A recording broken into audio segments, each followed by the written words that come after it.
স্ত্রীর দেনমোহর যদি কোনো কারণে পরিশোধ করতে দেরি হয় এবং সেই দেনমোহর যদি দীর্ঘদিন পর পরিশোধ করে, তাহলে কি ধার্যকৃত দেনমোহরের চেয়ে বেশি দিতে হবে, নাকি বিয়ের সময় ধার্যকৃত দেনমোহর পরিশোধ করলেই চলবে?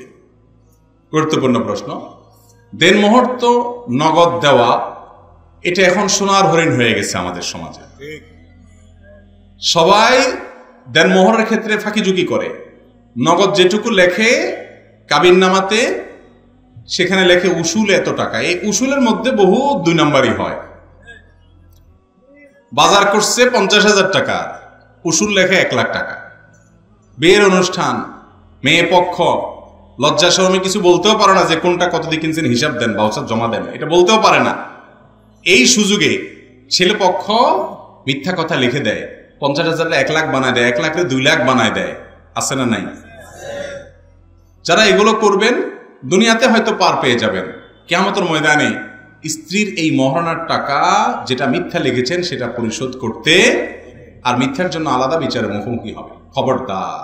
এই জন্য আমাদের দেশে মেয়েদেরকে আমরা সব জায়গায় ঠকাই, সব জায়গায় ঠকাই। ইসলাম মেয়েদেরকে রানী বানিয়েছে, রানী মর্যাদার আসনে বসিয়েছে।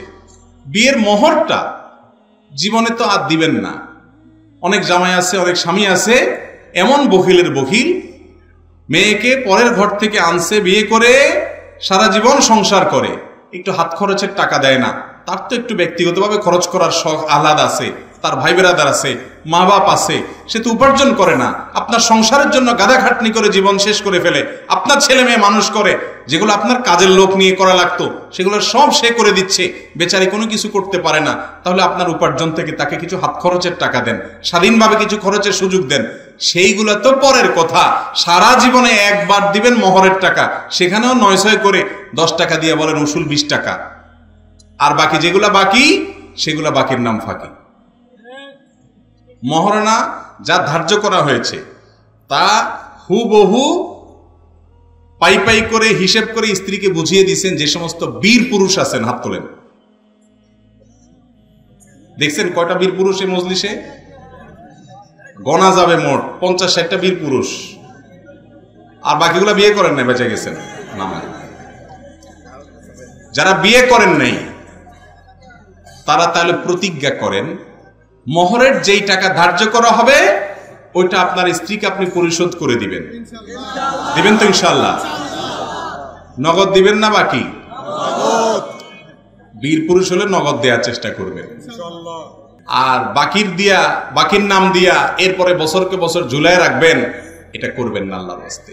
মনে রাখবেন, দুনিয়াতে হয়তো স্ত্রী কিছু বলবে না, কিয়ামতের দিন ইয়াউমা ইয়াফিরুল মারউ মিন আখিহি ওয়া উম্মিহি ওয়া আবিহি ওয়া সাহিবাতিহি ওয়া বানিহি, সেদিন কেউ কারোর থাকবে না। এই পয়সা পাই পাই করে আপনার বউ আপনার কাছ থেকে বুঝে নিবে সেদিন।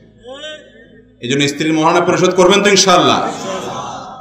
লিখবেন 10 লাখ 1 টাকা, পেটে পাড়া দিলেও 10,000 টাকা বাইর হবে না। এই 2 নাম্বারই করবেন। যা দিতে পারবেন সেটাই লিখবেন। ঠিক আছে না ইনশাআল্লাহ? মেয়ের বাবাদেরও দায়িত্ব আছে এখানে।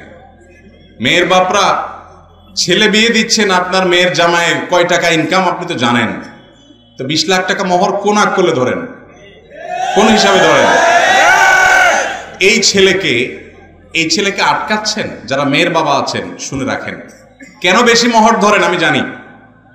মোহর বেশি ধরেন এই জন্য যে আপনারা মনে করেন মোহর বেশি করে ধরলে এই ছেলে আর আমার মেয়ের তালাক দিতে পারবে না। এই চিন্তা না মোহর বেশি ধরে বেশিরভাগ? এটা একটা খুব বাজে চিন্তা। কেন বাজে চিন্তা আমি বলি, বিয়েই হইল না এখনো, আপনি আগে থেকে নেগেটিভ চিন্তা করতেছেন যে বেশি টাকা দিলে ছেলেকে আটকাই ফেলবো, সে আর তালাক দিবে না। যে অমানুষ, যে জুলুম করবে আপনার মেয়ের প্রতি, মোহর 1 কোটি টাকা ধরলেও সে অন্যায় করবে।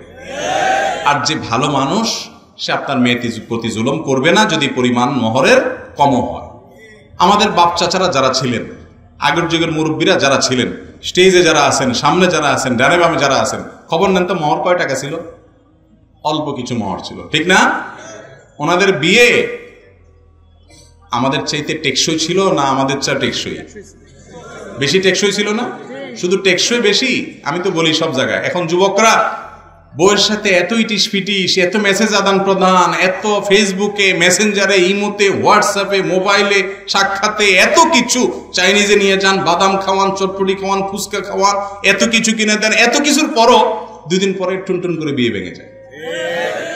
আর মুরব্বীদের জিজ্ঞেস করে দেখেন, সারা বছরে একটা শাড়ি দিতে পারে নাই, সারাদিন বউয়ের চেহারাটাও দেখতে পারে না, কারণ বউয়ের রান্না বাড়া নিয়ে ব্যস্ত আর স্বামীর কাজকাম নিয়ে ব্যস্ত।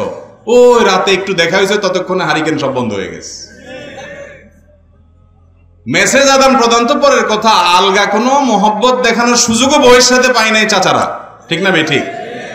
এরপরও এখনো চাচিদের সাথে যে ভালোবাসা, এটা সুপারগুলোর চাইতেও টাইট। আর আপনাদের যুবকদের ভালোবাসা এখন সব মেড ইন চায়না, টুনটুন করে ভেঙে যায়, ঠিক না ঠিক? অতএব আমাদেরকে মোহর বেশি হলেই যে বিয়ে টিকবে এমন কোনো কথা নাই। মোহর কম ধরবেন মেয়ের বাবারা, খেয়াল রাখবেন তো ইনশাআল্লাহ। ভাই আলহামদুলিল্লাহ, যে প্রশ্ন উত্তর দিয়েছিলাম সেটা প্রায় শেষের দিকে ছিল। যদি স্ত্রীর মহারণা কেউ বাকিতে রাখে এবং অনেক আগে ধার্য করা হয়েছে পরিশোধ না করে, তাহলে অনেকদিন যদি পরে পরিশোধ করে, তাহলে আগে যেটা ধার্য করা হয়েছে ওইটাই দিতে হবে, নতুন করে কিছু যোগ করা লাগবে না, যেটা ধার্য করা হয়েছে সেটা দিলেই হবে। ধার নেওয়ার মতো, যে কেউ যদি টাকা ধার নেয় তাহলে সেক্ষেত্রে মুদ্রাস্ফীতির উপরে ভিত্তি করে কম বেশ করে দিবে না, বরং যে টাকা ধার নেবে অনেক বছর পরে দিলেও সেই টাকাই পরিশোধ করবে। তাতে গ্রহীতা বাহ্যিকভাবে ক্ষতিগ্রস্ত হয়তো হচ্ছে, কিন্তু সুদ থেকে বাঁচার জন্য এইভাবেই পরিশোধ করতে হবে। অতএব আপনার স্ত্রীর মহারণা পরিশোধের ক্ষেত্রেও অনেক পরে দিলেও আগে যেটা ধার্য করা হচ্ছে সেটাই দিবে। আল্লাহ আল্লাহ।